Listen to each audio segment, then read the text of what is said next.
I'm Eric Russell. I am out and about at Richmond Triangle Players, production of Hypocrites and Strippers. What an amazing show. It's powerful, it's raw, it's truthful. I really loved it. But so the audience knows who you are. Introduce yourself and tell how you're involved with this fantastic production. My name is Kim Yaged, and I am the playwright of Hypocrites and Strippers. And I am DeVirgilis, and I am the woman in the one-woman show of Hypocrites and Strippers. This is amazing because it's such a truthful show. And when you talk about feminism and power and beauty, the icon that comes to my mind is, of course, Wonder Woman. She's beautiful, she's gorgeous. You know, do you want to be her? You know, Linda Carter with the lasso. You just see this. You know, is it a feminist icon? There seems to be this pushback. She's pretty, we want to be her. You know, there seems to be that whole piece with that. Why is it that we seem to objectify women, or women objectifying women, and this whole beauty and ownership and such? What is that? I don't know that I have the answer to why that is, but I do think it's something that a lot of us struggle with. I think, I mean, me personally, as a young person, I didn't think about that. I did look at Wonder Woman, and I was happy to hang on to her as an icon. And I think because, especially as a younger person, we had so few icons. And I think as you evolve, you start saying, okay, well, she is powerful and wonderful, but yeah, there's these other things about that. In order to be powerful and wonderful, do I have to wear very little clothing and conform to certain things? And I think Hypocrites and Strippers, in a certain degree, struggles with that, because the protagonist, the character you play, is saying, on the one hand, I am attracted to that. On the other hand, I'm a little bit disappointed in myself for being attracted to that. Yeah. And so that's part of the struggle of the play. Because your character is this very educated woman. Right. She goes in, she goes to the strip bars, and she falls in love with the stripper. Yes. And the stripper today seems to be like the social thing to have. If you have a stripper, you have made it. I've got 2 strippers. I've got my 4 bitches. They're hot. Mm-hmm. It's a status symbol. Mm-hmm. And I almost feel like she loves this because it's her status symbol, and it's almost like her dirty secret. Yeah, there is that dichotomy that she is very educated, she's liberal and college degreed, and but still, like I think most women, we still want to feel beautiful. We are like all humans. We see attractive things and we can't help it. We are attracted to it. So, but yet the whole sex work industry and all that comes along with it is a bit maddening. So there is all of that, I think, in this show that Kim incredibly brought up, is that there's the anger about it, there's the obviousness of it, of like, yeah, we're attracted when you take your clothes off. There's nothing we can do. We are human. It is biological. There's nothing we can do about it. But also, we ourselves want to be desired. We want to find a partner. So there's all of that. And that's what it all wrestles with in the play, I think. Because you wrote this when you were an intern in LA. I was a production assistant. Okay. Yeah. From your experience out there, you didn't seem to have a good experience with it. It's kind of angry, or maybe I'm not sure where you were at the space when you wrote that piece. Well, I think it's interesting because that production assistant experience was kind of the catalyst for something, but I think it was also a lifetime experience of being a woman, right? Because there's the part in the play where she talks about walking down the street and people hooting at you and hollering at you, which has nothing to do with stripping. It has to just deal with being a woman. Right. And that's across countries, it's across boundaries and borders and whatever. And there's an irony in that, because there are the women who go, hey, wow, I'm being recognized, and that's nice. And there are the women who get angry about it, and there are the women who are in between. And that's kind of the struggle of the play, is how do I deal with the reality of being a woman in this society? And also, as a woman who dates women, what does that mean? And that's part of the fun as well, is saying, you know, so am I buying into these stereotypes, but also am I not being truthful to myself? Because honestly, I am attracted to that. You know, it's part of what the character is struggling with. And the LA layers of it is that I joke that feminism doesn't exist in LA, because it's kind of like, oh, you're being so cute and silly, because this is just the way it is, and that's reality. And some of them think it is true that it's reality, but I also think it's perhaps a reality that maybe we should talk about and discuss and question. Yeah, because from my perspective as a gay man, when we're going to events and there's a thing called the Field of Dreams party, and this one house would always have people rating guys as they walk by, and you're like, I got a 10, all right. Really? My boyfriend got a 9, all right. Oh, and you just fed into it. You're like, all right, yes. And I think there's a different view and take on that. Yeah. Where we as gay men, we're always objectifying. And it's well, you're men. We're men and naturally, we're I think, we're do competitive, that. and we're going like, it's a conquest, and look what I got. Yeah, men, I think, straight men, gay men, whoever they are, they'll be watching TV and be like, she's not that hot. You know, it's just, it's in our culture, or it's in men's minds. It's just, visually they see something and they're like, she's not that hot. I don't get why people are so into her. And so it's not, I think it's not gender or sexual orientation based. I think it's just like Guys across the board. Guys across the board, and women too. I mean, we like when we see something sexy. But there's also an element of that in the play where she's like, okay, if I'm going to be gay, right, I'm going to be sleeping with the hot woman, and that was intentional. Do you know what I mean? Yeah. Because there's a degree of self-hatred in there, right? Because, well, if you're going to date this non-societal ideal of beauty, then, well, why would you do that? And people frequently say that. They'll say things like, if you're going to date someone who looks like that, you might as well date a man. Or you know, there's all these kinds of stereotypes and societal judgments, which of course are irrelevant because, you know, love is deeper than the way you physically look. But there are these pressures, and there are things that as a queer person where you go, you know, there is more acceptance. Like there's actually that line in the play where you'd be a lesbian too. Exactly. You know, and so there are those pressures around that about being that yourself and dating that as well. When you are talking about your girlfriend and going to the parties and they know I'm a cocktail waitress, and there's that brief moment of stigma, and they go, I'm a dancer, and then we hear the Jewish mother's voice, but you could have a doctor or a lawyer. Yeah. I was like, it's not good enough that you're in love with somebody. Right. Yeah, I think, you know, parents want the best for you. I know my parents want the best for me, and whoever I'm dating, and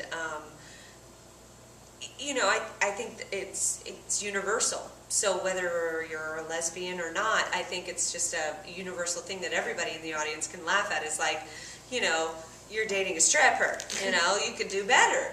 But, you know, in the end, Kim brings up the fact that what's the difference between a stripper? We're all working for somebody. We're working for the man, and we're doing whatever we can to pay our bills, and that's exactly what strippers are doing. And we're all selling ourselves. So what's the difference between us and the girls taking their clothes off? We are all selling out.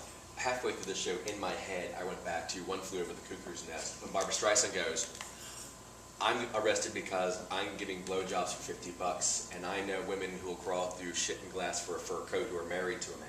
He just quoted that! That was impressive! Thank you. You should be very proud. There should be a standing ovation at home. Get up, off your feet, and clap for this He man. just proved his gayness. That's right. Hello. Completely. And that baton flew higher and further, and that's a whole nother show. But yeah, I just thought about that. When women are working, I think it is a whole different world than from the guy's perspective. It's a whole different world and But experience. I love that you say that, though, actually, because I grew up in New Jersey, and I don't know if this is a specific New Jersey thing, but I remember at 16, 17, 18 years old and being in the bar and watching my friends taking free drinks from guys, and it was like a very macho shore culture that I was talking about. And it's that same thing. It's like what's the difference between that relationship with your dad, right? That relationship with the guy in the bar, or the relationship with the guy that you married?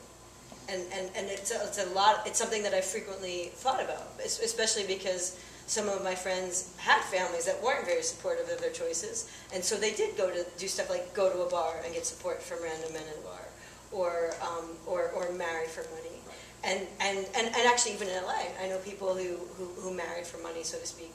And it's like society judges that, and I don't know that it's my ideal, but yet their transactions and their life choices, and I don't know that I necessarily feel comfortable judging it, because it's all about survival and it's frequently the woman who comes out as the evil money grubber or the this or the that, and I think on some level there's an exchange there. He's providing something, she's providing something. There's an honesty there. It's not my ideal, but it works for them, and I don't know that what's my ideal would work for them, and who might judge. When your character goes to LA, yeah, and she has the LA stripper, yeah, it's a whole new world for her because she's left this other stripper who's kind of ditzy and doesn't quite seem to have it all together. right. Where I think the other one really is savvy. Yeah. You know, and because you had that angry moment with her, and she's like, "It's just a play. I'm just pretending." Yeah. Why do you think your character has so much trouble with the fact that this girlfriend is really comfortable doing what she does, and she can, at the end of the day, seems to walk away from it? Or do you think it's more she knows she has power over what she does because she's a stripper? Because that's a symbol of power anymore. That stripper pole, that whole I'm a stripper seems to be a position of power.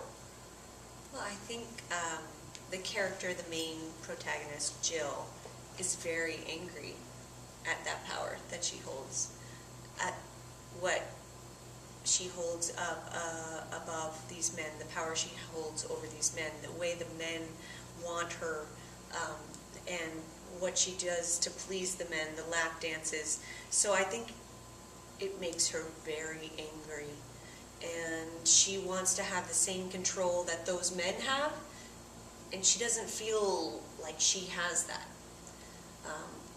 They give her some money, she does what they want, but Jill doesn't have that, give the money. They're having a more real relationship in the house.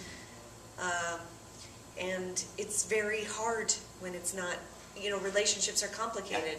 So I think that's what it comes down to, is how angry she is that she can't just drop some money and make her, make her love you at that love moment her in the time. same way that she feels like she does for the men. It's a very frustrating thing, understandably so. What's it like seeing someone bring your words to life? Because this is the first time it's being done here in the East Coast, one-woman show, and again, I thought you were fantastic. I mean, from jumping between the characters, I was pulled into the story, and I could feel the anger, I could feel the frustration, and I know everything's always a different production. What's it like for you? It's fun. I mean, like, that's the whole goal of it. A play on the page is not a play. A play is a play when someone comes and you make it. So it's joy. It's wonderful. That's the goal of it. And then when you have this, you're like, I think it's amazing. Honored.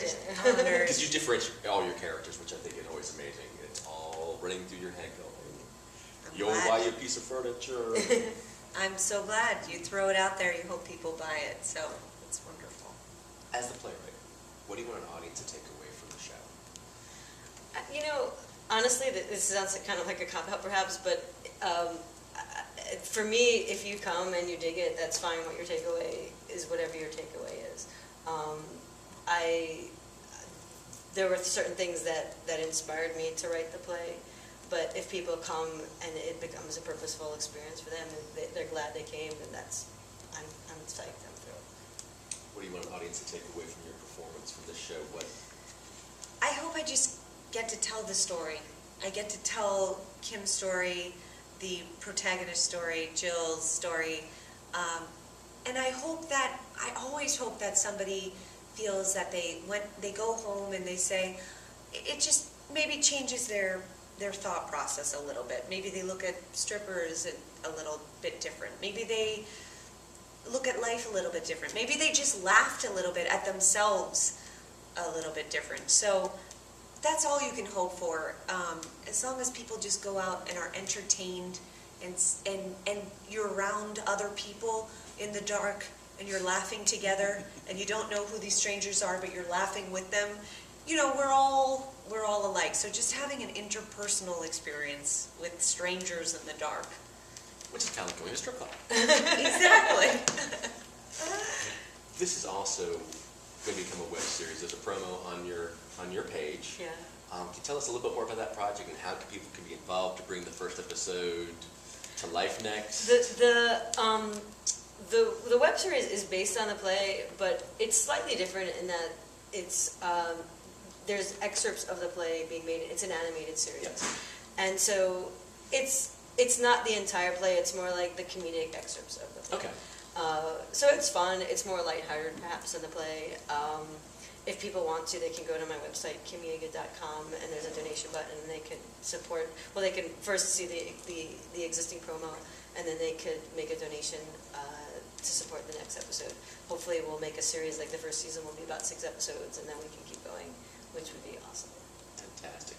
If people want to learn more about you, they can go to your website, which was kimyaged.com. If they want to find out more about you, Come see the show. right? Facebook, Twitter, any of those things Yeah, for you guys? absolutely. At Eva DeVirgilis, that's my Twitter, so you can just look me up. Google me, Eva DeVirgilis. I've got a website. I got anything you want. I'll come to your home. I will cook for you. I'll make you coffee in the morning. You don't want me to cook for you, but you can go to @kimyaged, and you can go to kimyaged.com, and I'm on Facebook too. Fantastic.